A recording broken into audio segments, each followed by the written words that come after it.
Welcome back. तो आज की शॉर्ट्स ट्यूटोरियल के अंदर हम लोग सीखने वाले हैं कि हम लोग किस तरह से फोटोशॉप के अंदर ब्लर टूल, शार्पन टूल और स्मज टूल को इस्तेमाल कर सकते हैं और उनके क्या क्या बेनिफिट्स हैं। तो उसके लिए हम अपने फोटोशॉप में एक पिक्चर को मैंने इंसर्ट कर लिया। इंसर्ट करने के बाद मैं इसे डुप्लीकेट कर रहा हूँ ताकि आपको बाद में इसके जो बेनिफिट्स हैं वो क्या है वो आपको मैं दिखा सकूँ।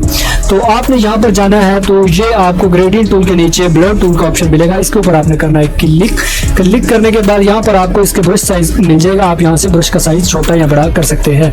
तो मैं 100-150 तक ले जाता हूँ तकरीबन। तो यहाँ पर मैं करके उसे करता हूँ डन। तो ब्लर टूल का मकसद होता है इमेज को ब्लर करना।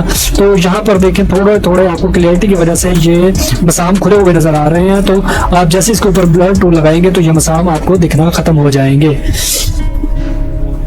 ये देखें जी, ब्लर टूल आपका इस्तेमाल होता है ज़्यादातर जब आप स्किन की रिटचिंग कर रहे होते हैं तो उसके अंदर आपका ब्लर टूल इस्तेमाल होता है। तो जैसे जैसे हम आगे बढ़ते जा रहे हैं आपको मैं स्किन की रिटचिंग का मुकम्मल एक ट्यूटोरियल दूंगा जिसके अंदर आप लोग मुकम्मल सीखेंगे कि आप लोग किस तरह से मुकम्मल रिटचिंग कर सकते हैं स्किन की। तो ये देखें जी, यहाँ पर अब आपको कोई भी मसाम नहीं नज़र आ रहा। तो मैं आपको एक सैंपल दिखाता हूँ कि शुरू में कैसा था और ब्लर करने के बाद कैसा हुआ।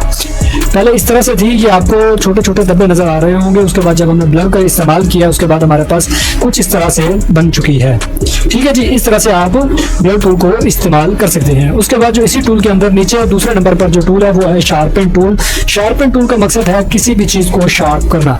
ये ज़्यादातर हम इसी के अंदर स्किन की रिटचिंग में भी यूज़ कर सकते हैं। जैसे कि इसे हम फोटो एडिटिंग में बालों के ऊपर यूज़ कर सकते हैं। जैसे ये हमारे बाल हैं, ये पहले भी ज़्यादा क्लियर हैं, इन्हें और भी हम क्लियर कर सकते हैं इसकी मदद से।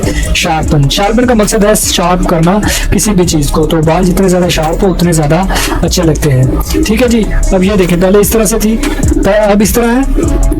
पहले हमारे बाल कुछ इस तरह से थे, जब हमने शार्पन टूल इस्तेमाल किया तो हमारे बाल इस तरह से हो गए हैं। ठीक है, इससे आपको मालूम हो गया होगा कि शार्पन टूल का क्या मकसद है और ब्लर टूल का क्या मकसद है और हम इन्हें स्किन रिटचिंग में किस तरह यूज़ कर सकते हैं। और जो तीसरा नंबर पर इसी वाले टूल में हमारे पास वो है स्मज टूल। इसका मकसद क्या है? इसका सिर्फ एक ही काम है, वो क्या है ये देखें जी। ये ज़्यादातर पेंटिंग वगैरह में यूज़ होता है, पेंटिंग वगैरह ड्रा करने में। इसे जब हम यहाँ पर रख के इस तरह करते हैं तो ये देखें जी, बस इसका यही काम है कि पेंटिंग बनाने के लिए हम एक कार्ड को लेके इस तरह इधर उधर करते करते एक पेंटिंग हम बना सकते हैं। ये देखें जी इस तरह से। ठीक है, ये जैसे जैसे आप किसी भी कार्ड को ड्रैग करेंगे वो उसे खींच के उसका एक आपको ट्यूटोरियल सा बना कर दे देगा। तो उम्मीद करता हूँ कि आज का ट्यूटोरियल आपके लिए हेल्पफुल होगा। तो मिलते हैं नेक्स्ट वीडियो में। टेक केयर, अल्लाह हाफिज़।